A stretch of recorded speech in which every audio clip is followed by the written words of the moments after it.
What a week. Who's tired at this point? I'm a little tired, but I'm going to keep on trucking through because Joey Bosa might be the 49ers' next target. Wouldn't that be something? Today, Bryce Huff retired, and we weren't sure if Bryce Huff was even going to be on the team in 2026 anyway. We're learning more and more about Raheem Morris and his defensive plans by the second. Dre Greenlaw back with the 49ers, so obviously he fits into them, and now we've got to talk about money. We've got to do a proper reset. Remember my roster builder that I came out with ahead of free agency? Well, I've been keeping it up to date. And, well, we do have news. Nate Hobbs expected to sign with the 49ers right on time. Mike, why don't you change the title? We have breaking news. Mike has to change the title. I mean, we were literally waiting to see if some news might come. And news is here. Mike is blowing up my phone. I'm talking about the 49ers and a salary cap check-in, and we're going to get you guys on to the new news. Nate Hobbs, the cornerback, is going to be joining San Francisco. Another free agent pickup for the 49ers. Wow. He signed a 4-year, $48 million deal with the Green Bay Packers just a year ago on March 13th. And now Nate Hobbs, after being released by Green Bay, didn't work out over the course of that first year, is joining the 49ers. So obviously they believe, Raheem Morris believes, this could be a reclamation project that could work in the 49ers system.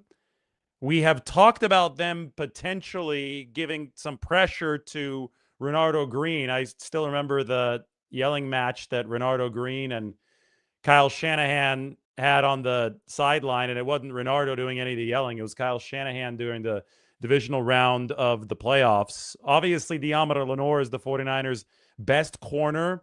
Nate Hobbs was picked in the 5th round, just like Deommodore Lenoir of the 2021 draft.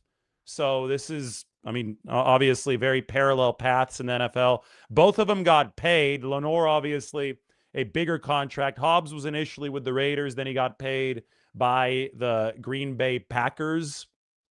And then it didn't work out for Nate Hobbs. He was released just yesterday on March 11th was the official date. But I think that they announced this a little bit earlier in the week because they had to put a June 1st designation on it. So we're going to put Nate Hobbs, who is an excellent athlete, into our 49ers 90-man depth chart. Hell, maybe we could even put him into the roster builder right here. But first, let's take a look at the relative athletic score as we are working overtime here with the news literally hitting a second or 2 seconds after we decided to go live. This is why Nate Hobbs was drafted to play cornerback in the NFL. He is very, very explosive in short areas. You see the vertical jump and the broad jump. 5'11", so decent size, nothing great for Nate Hobbs. And he's strong, and the 49ers really like strong cornerbacks. 17 bench press reps. Upton Stout put up the most in the NFL Combine last year at, I believe it was 23, maybe 22. It was in the low 20s for Upton Stout, which just goes to show you how much muscle he has, and obviously that muscle paid off big for the 49ers rookie in his first year playing a little bit closer to the line of scrimmage. I got to change the text title here. Give me a chance to do that while you study the relative athletic score for Nate Hobbs. SF signs cornerback Nate Hobbs, who was just released by the Green Bay Packers. I'm going to go ahead and also put the Nate Hobbs signing here into our 49ers depth chart,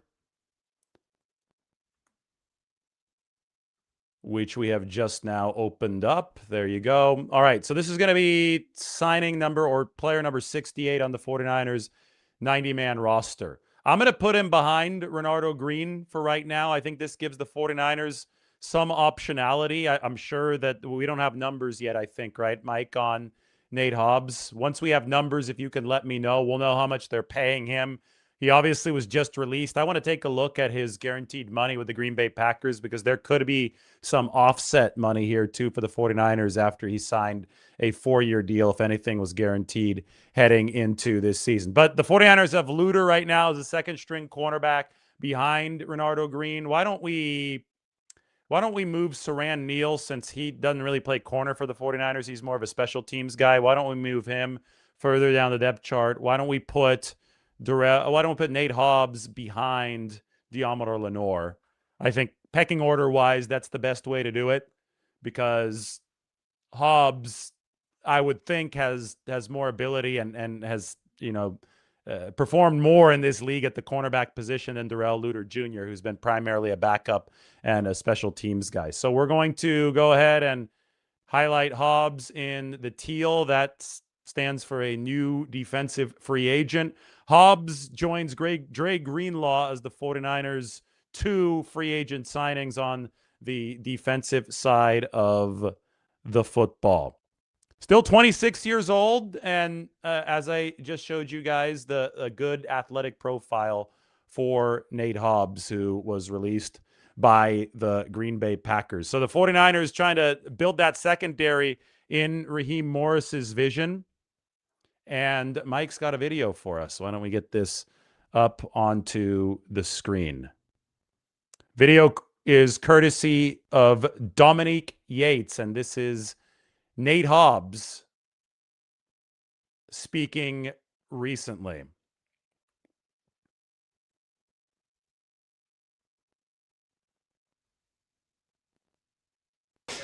I think Packers fans, I don't think they've really got a chance to see and know who I am in depth as a person. I see, what the sentiments and, people, what I'm saying, they say good things. Sometimes they can say, nasty things, whatever. But that's just a part of what comes with it. And I understand. I really do understand as a fan, you give your heart and your soul to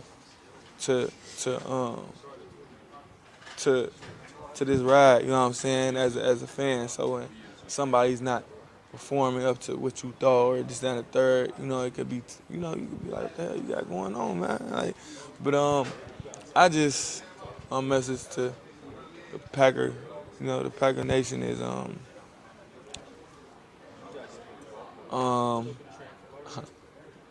don't think you guys got to see a fair version of Nate Hobbs. I think you guys got to see the version of Nate Hobbs that God chose this season to teach me what He had to teach me. I honestly, I know people may hate me for saying this, but I wouldn't change a thing, man. It's already written, bro. And so, what y'all can expect from me is a fire. And I don't even want to talk about it. Right now I'm feeling I'm an actions person, and that's what I want to do is give straight actions, but I can't do that right now, obviously. So all I got is my words right now, and I'm gonna have to stand by that. But I will stand by that, and it's a fire in me. And I promise you guys, and Packer Nation, I'm gonna be one of the best players on this defense next year. So that was Nate Hobbs at the locker clean out for the Green Bay Packers. He did not have a good season in the first year of that 4-year, $48 million deal for the Packers. He played both outside and inside. This is a versatile corner. That's why you pay him the kind of money that Green Bay did. 232 snaps at wide cornerback, mainly on the right side for Nate Hobbs, and 86 snaps on the season on the inside. Again, not a good year. The Packers just released him this week. You could tell that he was already feeling some pressure when he addressed the media there at the end of the season, and a little rambling there, but he was defiant, and he was saying he was going to be a better player. He was going to be the best player on the defense in 2026. Yet the Green Bay Packers released him before he had a chance to do that. Hobbs' best season came as a rookie with the Raiders in 2021. Also the season where he saw the most snaps, had 894 snaps. And really his snap count has generally diminished over the course of his career. 894 to 667, and then up in year 3 with Las Vegas to 775, 554 in 2024. Signed the deal with the Packers, 358 this past season, with that delineation between outside and inside cornerback. 125.3 rating allowed into Nate Hobbs coverage. So obviously he did struggle in coverage, but the 49ers will immediately bring him in as potentially versatile cornerback depth. You know, I'm not going to say that this is going to take Renardo Green's job right away just because Nate Hobbs wasn't very good last year. I think Renardo Green was better last year. And remember, the Green Bay Packers actually had a decent pass rush in front of him. This is going to be a one-year deal, likely not a one-year deal that carries a lot of guaranteed money, probably no guaranteed money at all, given the fact that he's coming off of the big deal that failed with the Packers. And it's going to be something that fits under the hood of the 49ers salary cap. I'm about to give a salary cap update. That's what this show was initially intended to do before the 49ers signed Nate Hobbs about 5 or 10 seconds in. And when you look at the roster right here, the 49ers are coming off a year where Upton Stout played excellent for San Francisco. But Upton Stout is one, even for a nickelback, is short. He's 5'8". He's very strong. He's very good against the run. He's an excellent blitzer. He led the league last year. Of all cornerbacks, he had the most quarterback pressures. I think Raheem Morris is going to bring more pressure from the secondary than Robert Saleh did. I think that's something that we're definitely going to see in 2026. And I do think that the 49ers also are going to be more complex on the back end with the variations of who they use. With Robert Saleh, the coverages I thought were fairly straightforward. You had Lenore on one side in the zone. You had Green on the other side in the zone. You had Upton Stout playing that nickel position. And occasionally you would have a safety. This is what the 49ers did back in the day with Jimmy Ward. You'd have a safety, and in the 49ers case at the start of the year, it was Marquise Siegel.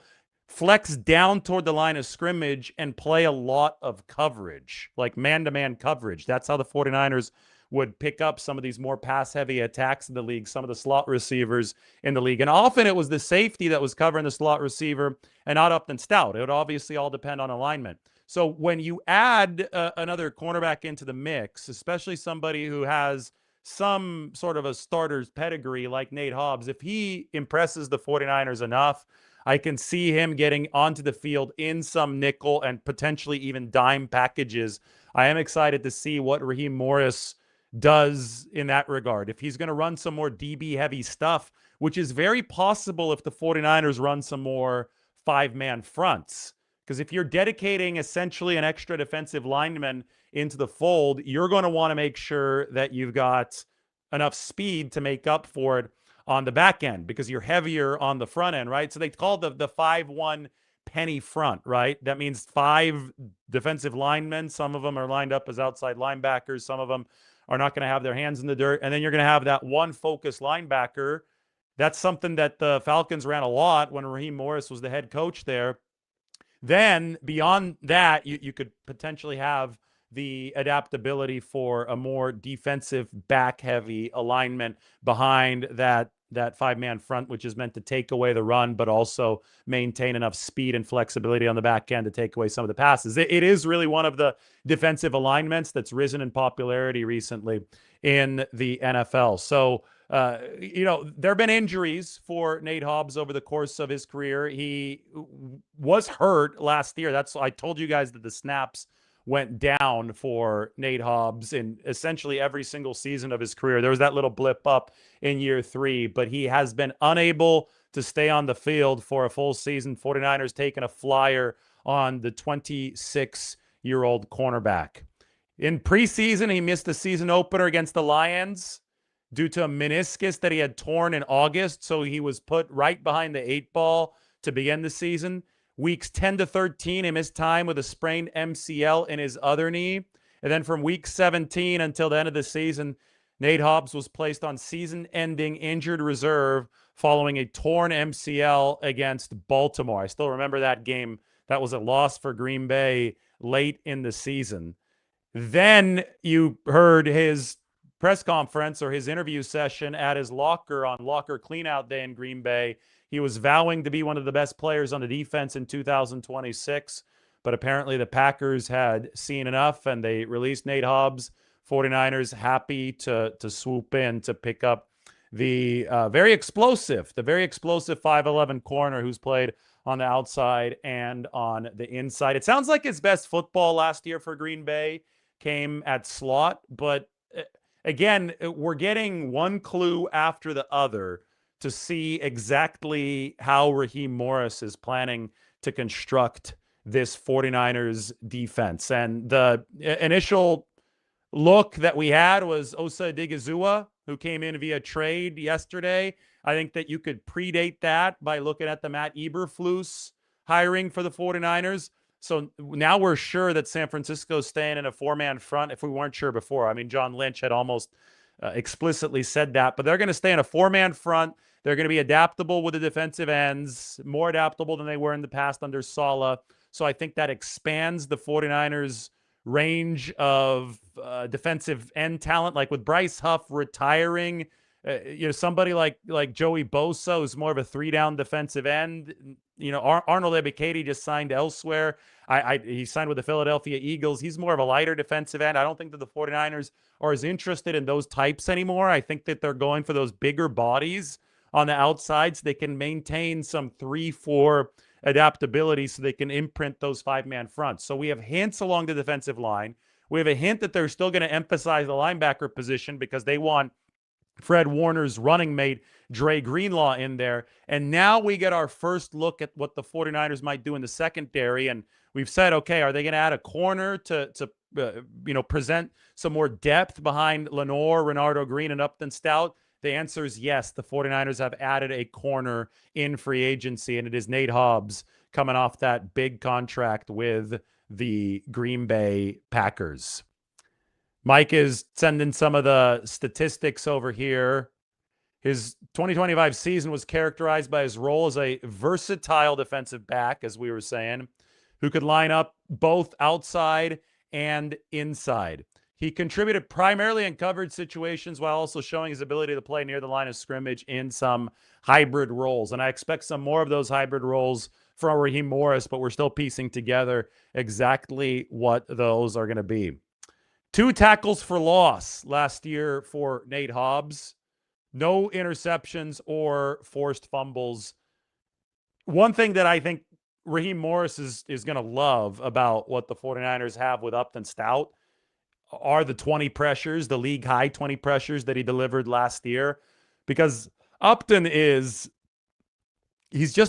small and he's a missile that is able to get into the backfield. And look at Atlanta. And I know that Jeff Ulbrich was the defensive coordinator. Raheem Morris was technically the head coach, but this happened under Raheem's watch.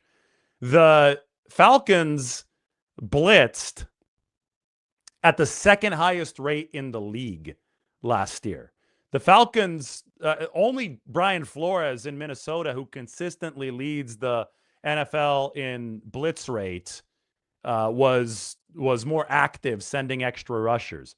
So if Upton Stout led the NFL, all cornerbacks in pressures, even in a Robert Saleh defense that didn't blitz all that much. I know that they added some toward the end of the season when the pass rush was struggling, but if the 49ers had Upton Stout getting after the quarterback that often, I can only imagine what's going to happen now that Raheem Morris is the defensive coordinator. So somebody like Nate Hobbs, who has that, we looked at the physical characteristics.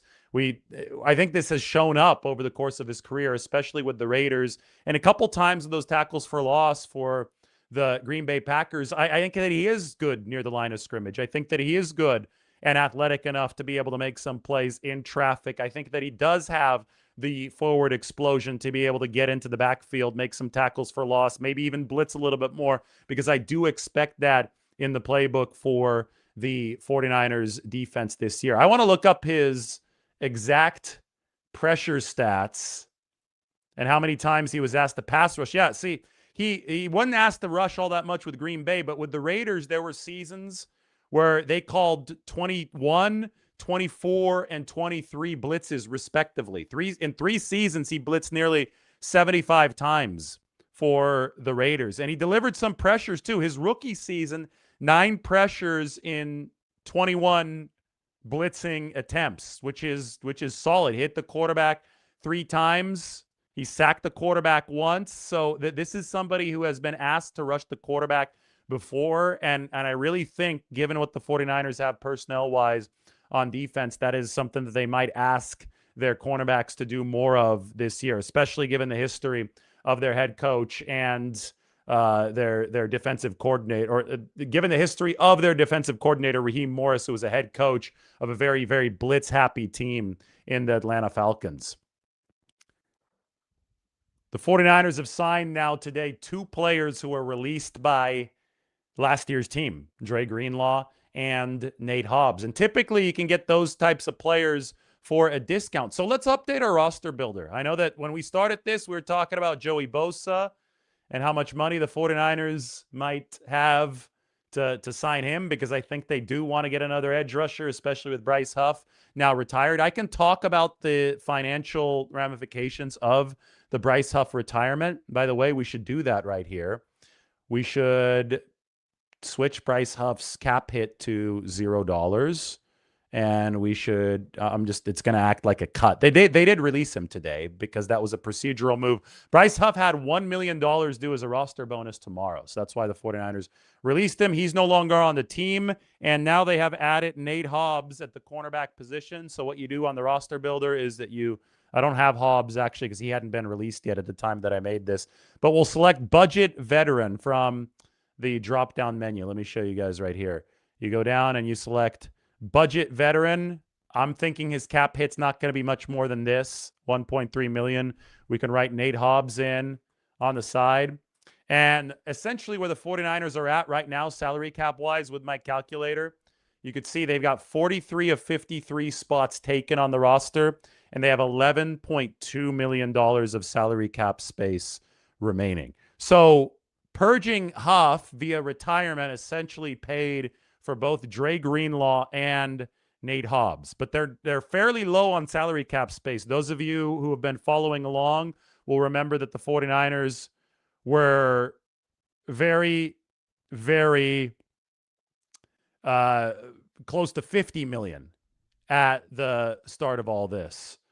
And the spending that they've made over the past couple days has come in some chunks. Obviously, Mike Evans, I'm predicting his cap hit to be about $7 million.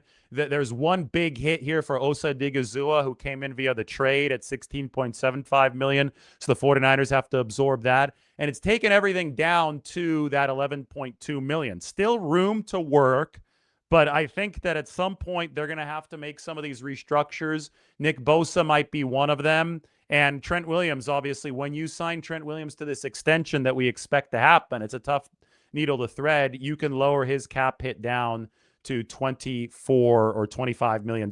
I'm estimating that. It all depends on the structure of the extension, but you can see if and when the 49ers get that done, that's going to get them back up to about $26 million. And I think the 49ers are going to need $20 million or so to carry over at least into 2027 to stay salary cap sustainable. So say that you also add Joey Bosa, Nick's brother, on top of all this. I selected Joey Bosa there. Look, cap hit $8 million. You'd be at just about $20 million, $18 million, even with a new contract for Trent Williams. So it shows you how important that new contract for Trent Williams is. This is actually really important, and I want you guys to pay attention right now to this, because we use financial clues to determine what's going to happen, and I'll give you an example. The Dallas Cowboys, they were $4 million over the salary cap yesterday. The way that we predicted that the 49ers were going to trade for Osa Odighizuwa, like we pieced together several different data points. One of them was very, very financial. It was that the Green Bay Packers were $4 million. The Dallas Cowboys were $4 million over the salary cap. And because they were over the salary cap right before the start of the new league year, we knew that they were going to have to find a way to cut some spending so they would be compliant with league rules. So we looked through Dallas's roster Mike and I were doing this, we looked through their roster and we saw, okay, they've restructured a bunch of guys to lower the cap hit, but there's one guy that they haven't restructured, and that was Osa Odigizua. Now then we look to see what would they save if they traded Osa Odigizua. Remember that the Cowboys needed to cut $4 million in space. By trading Osa Odigizua, they stood to save $4.75 million of space. So all of a sudden, alarm bells go off, and we're like, oh, okay. The Cowboys need to trade Osa Odigizua. Then we, also realized, I think Mike has a friend who's a Cowboys fan who said that this is a situation where Osa is no longer going to fit. They have a defensive coordinator who's moving more to a 3-4. They just traded for Quinnen Williams. They just traded for Kenny Clark over the course of the past year. Osa is going to be expendable. So all of a sudden we said, well, the 49ers can fit Osa because Matt Eberflus just coached him in a 4-3. Matt Eberflus is now with the 49ers. It makes too much sense. So they made the trade. Financially, though, we looked back at what the salary cap savings would be, and it helped us predict what would happen with Osa Odigizua. Anyway, that ties directly into this situation with Trent Williams. If you look at his existing salary cap hit, Trent Williams is high. It's at $38.9 million. Look at where the 49ers are right now in terms of salary cap space. Let me not have Joey Bosa sign since that hasn't actually happened. But they're not very plentiful right now in salary cap room. They're at 11.2. They're going to need to be at least 20 million to carry over. They're going to need to free up some salary cap room. Consider the fact that if Trent Williams is traded, the 49ers are going to have to shoulder a massive, massive amount of his salary cap prorations now. A trade would actually only lower Trent Williams' salary cap hit to $34.1 million because of the accelerations coming in. Cutting him, which is not realistic, but cutting him would do the same. It would only lower his cap hit from $38.9 million to $34.1 million. However, extending Trent Williams, giving him a new contract, would actually significantly lower his salary cap hit by more than just about $4 or $5 million. He could lower it down to $24 million. So if the 49ers need space, they are essentially backed into a corner that they need to extend Trent Williams to take his salary cap hit down to around the mid-20s. So that basically the 49ers' other financial maneuvers have put them in a position to where the Trent Williams extension, I think, needs to happen over even a trade for them to be in a financially good space of carryover money moving into next year. Now, it's all for moot. Like, it doesn't matter if they give Trent Williams too much money and they're not sustainable in 2027 and 2028 because this unused salary cap space carries over from season to season. So what the 49ers need to do is they need to find a deal for Trent Williams that doesn't overpay him given the future years' salary cap considerations, because most of the money is going to be pushed there anyway, that also satisfies Trent Williams right now and is structured in a way that allows the 49ers, I'm going to zoom out here so you guys can see the actual effect in real time, but is structured in such a way that the 49ers can lower his cap hit. And watch this. Watch the red at the top left. It says 11.23. I'm going to restructure and extend Trent Williams. Goes up to $26 million. That's the needle that the 49ers have to thread to create a salary cap sustainable atmosphere with the larger picture of their affairs. All right, anyway, back to Nate Hobbs, cornerback who just signed with the 49ers. Jordan Schultz says, expect Nate Hobbs. He reported this story, by the way, Jordan Schultz. Expect Nate Hobbs to be a key factor in Raheem Morris's secondary. Here's a question. Could Hobbs be moved to safety? Last year, Nate Hobbs, when he was signed to the Packers, said, I'm a dog, so I'm going to step wherever I step. If I step at nickel, if I step at corner, if they need me to play safety, I'll play safety.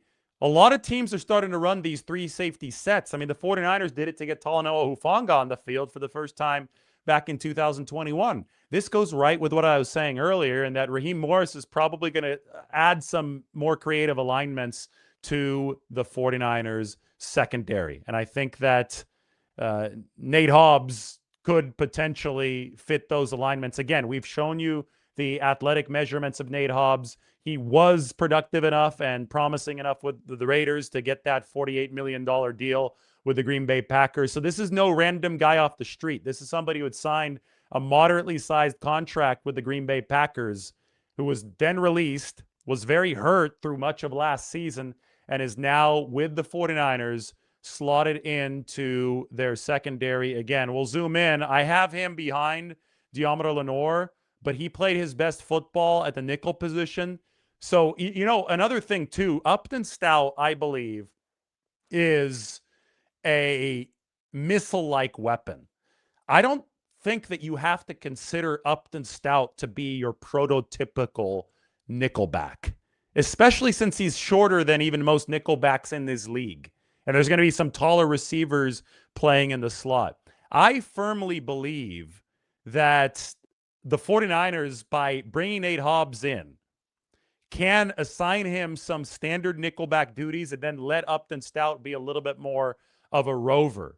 Because what Upton Stout, and everything seems to be circling back to Upton Stout, and then even Deommodore Lenoir, who 2 years ago was playing inside and out, was really versatile, and I think that could fit really well to Raheem Morris. But when we think about Upton Stout's physical skill set and the fact that he led the league in pressures coming from cornerback last year, I think that he's able to leverage his size, or lack of it, if you want to put it that way. I think he's able to leverage that into a plus because he's harder to block. He's got a lower center of gravity. He put up the most bench press reps of any corner at the NFL Combine, so I think he's strong even though he's small in those short areas. Maybe they have really creative ideas for Upton Stout that they want to apply while removing some of what could be Upton Stout's liabilities in coverage because he is a shorter defensive back. Excellent player, finished the year on a high note, and maybe bringing in a versatile cornerback like Nate Hobbs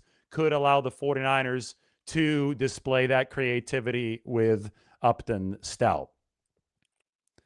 The value of the deal is in. The 49ers plan to sign former Packers and Raiders cornerback Nate Hobbs to a one-year deal with a base value of $4 million and a maximum value of $4.5 million. There you go. There you go. That is a bigger deal than something for somebody who would just be fighting to make the roster. Nate Hobbs, in all likelihood, is going to make this 49ers 53-man. And, go back to the roster here. You see that Nate Hobbs is paid more than Darrell Luter Jr. He's not really in a competition with Saran Neal. He's going to be making more than Jacob Robinson and Eli Apple over here. Saran Neal is a special teams guy. He's actually making more than Renardo Green. I think the 49ers subscribe to the theory that you can never have too many good corners, but if they think they're going to draft somebody coming up here in late April that they think is ready to enter the rotation immediately, Green might end up being expendable. You're at the point now where the 49ers, they give themselves optionality heading into the NFL draft, and the contract is really interesting to me. I mean, this is somebody who's coming off making $12 million a year, lasted only a year with Green Bay, but $4 million or up to $4.5 million is no chump change for Nate Hobbs. Let's go to our salary cap sheet and let's get a salary cap estimate in there. I know that I was showing you the roster builder, but I think we got to just go to the more serious standard salary cap sheet right now. I'm going to scroll down and I'm going to put Nate Hobbs at the bottom of the cornerback room for now. And I'm going to give this a cap hit. I'm guessing, let's say 2.5 million as an estimate. They're going to backload it. They always do. And we can put estimate right here because it's not firm yet. I think we've already put Dre Greenlaw in. Let me make sure that we did. Yep, Dre Greenlaw's in there. $3 million as an estimate also for Dre Greenlaw. We're also estimating the salary cap hit for Mike Evans, the receiver. So I've currently got the 49ers at $7 million left to spend in this 2026 offseason. Any questions? Let's talk about Nate Hobbs. 1 year, $4 million up to $4.5 million for the new 49ers cornerback. Can the 49ers afford Bosa now? Yeah, so they're going to have to extend Trent Williams to open up the salary cap room. I think It's funny enough, the one thing that might allow the 49ers to afford Joey Bosa, this would be fitting, would be a restructure of his brother, Nick Bosa. Because look, they're running low on the salary cap room. I get it. Say that you do extend Trent Williams. All of a sudden, you've got 26 million, but you want to keep this above 20. Probably even want to keep it above 25 for carryover. So you sign Joey Bosa. All of a sudden, you're going to be under 20 again. How do you get it higher? Well, look, you can go over here to Nick Bosa and convert his base salary to signing bonus. That probably will save you 15 million or so. And all of a sudden, you're in good salary cap space. I think this is about the amount that they want to carry over into 2027. So this would essentially be maxing out the maneuvers the 49ers can make. And I think that it would put them in decent spots. So the answer to your question is yes. I think the 49ers can afford Joey Bosa, but then they also have to be sure that they want to restructure, and I think that they wouldn't mind restructure Nick Bosa. Wouldn't be a pay cut. It would be a conversion of base salary to signing bonus. There's a lot of base salary you can convert for Nick Bosa, and it would stretch the salary cap hit out and prorated into the future. So this is the point of the roster builder. I hope that this is allowing you guys to better visualize the moves that the 49ers have to make financially. And we are logging all of the moves they've already made. Like you could select Mike Evans. You could select Jake Tonjes, a restricted free agent. You could select Vidarian Lowe. We're estimating on a lot of these cap hits. You could select Brett Toth, the offensive lineman that you've added, that the 49ers have added. I think they still need to do some work at safety. We'll see if they wait for the draft for that. I think safety is decent in this year's NFL draft. And of course, you've got Renardo Green here. But even if you traded him, it's not going to save you all that much. It's only going to save about $1 million this year. So that's not really a salary cap influential potential move with Renardo Green. Ian thinks that Kyle has seen enough of Renardo Green. It's possible. I just think that they're adding depth, and I know that Green hasn't been the greatest corner. I don't think he was terrible last year. Obviously, there have been frustrations there. It's just something where the 49ers have to be sure that they're hitting the upgrade button. And I think that they found an intriguing prospect here. I mean, one team has already been willing to pay him in the Green Bay Packers, and I think that they're going to let these guys compete, barring an addition via the draft, which would allow them maybe to move on from Renardo Green sooner. But it's one of those things where it's hard to have too many good cornerbacks. I still remember the 2020 49ers literally ran out of cornerbacks. Had to bring Brian Allen up off the practice squad, and that turned very, very ugly back in 2020 against Ryan Fitzmagic, and the Miami Dolphins. Do I think that Chase Lucas returns? Probably not. The reason I say that is because they didn't tender him as a restricted free agent, and they haven't found a contract for him at lower than the RFA amount. And, tendering him as an RFA probably wouldn't have made sense. That would have been a little high. But it looks like Raheem Morris is probably going to bring in some of his own guys, with Nate Hobbs being one of them. But it wouldn't shock me. I mean, they did just bring back Dre Greenlaw, and he predated the Raheem Morris defensive regime. So we shall see.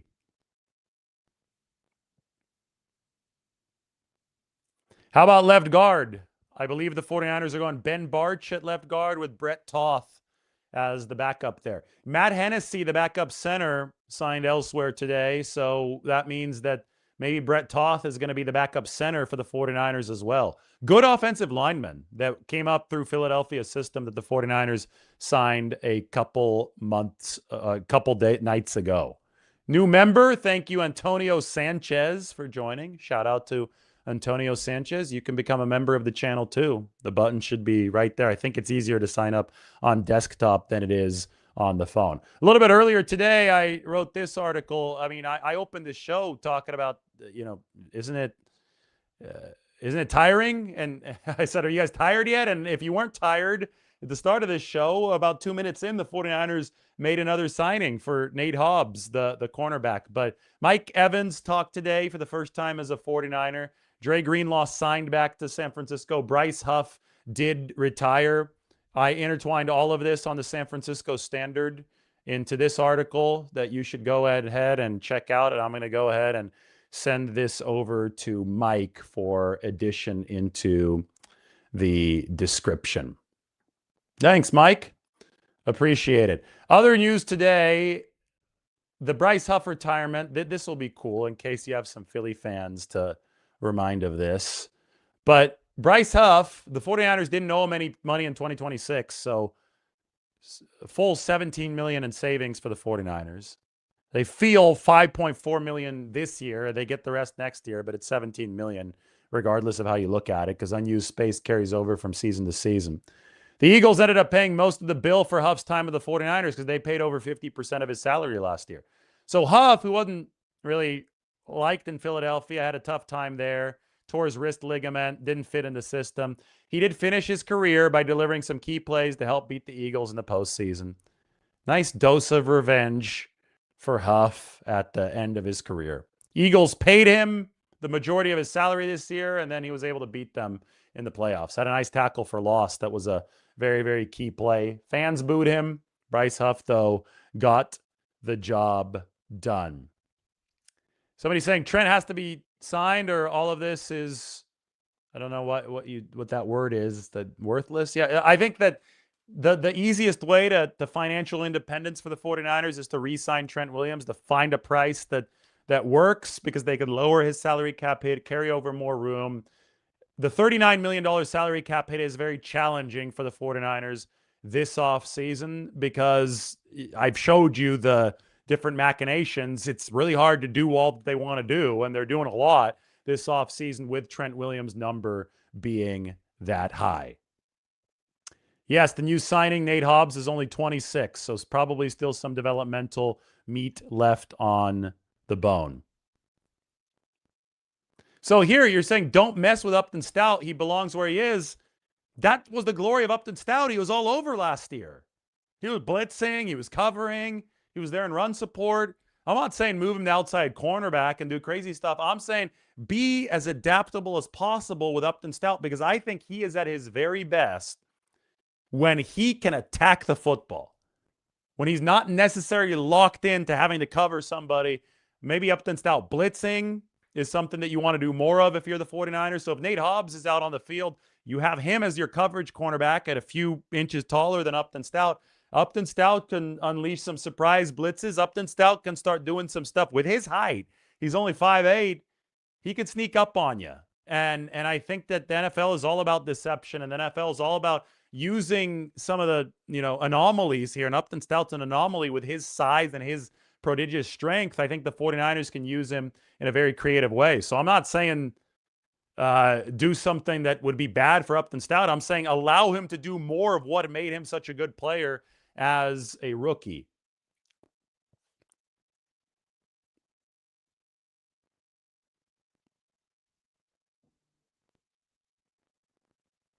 Mike asking if I still want to talk Bosa. Is he still in the thumbnail? Did you change the thumbnail to Hobbs, Mike?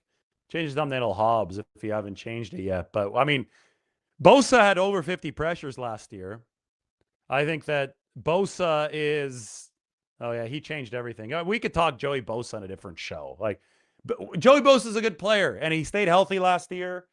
That was the problem before last year. I think the 49ers are looking for more complete defensive ends now that they're going to be asked to do more stuff under Raheem Morris.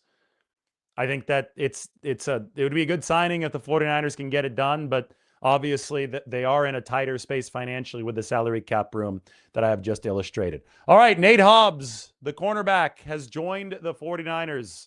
Big deal with the Packers. Didn't work out. You heard from Nate Hobbs himself on this show, and now the 49ers are going to try to resuscitate his career in the defensive backfield. They have a new DB coach, Jerry Gray, played in the NFL, was a Pro Bowler, was a teammate of John Lynch's in his final season. Jerry Gray probably saw something in Nate Hobbs that he liked, some of the explosion that we showed, and the 49ers are going to try to revive that. Consider him a depth piece right now behind Renardo Green, but things can change. The draft is also coming up. The 49ers building more optionality into their secondary. Everybody hit that subscribe button. I'm going to go tweet a little bit. I haven't had a chance to do that yet, so we'll talk to you very soon.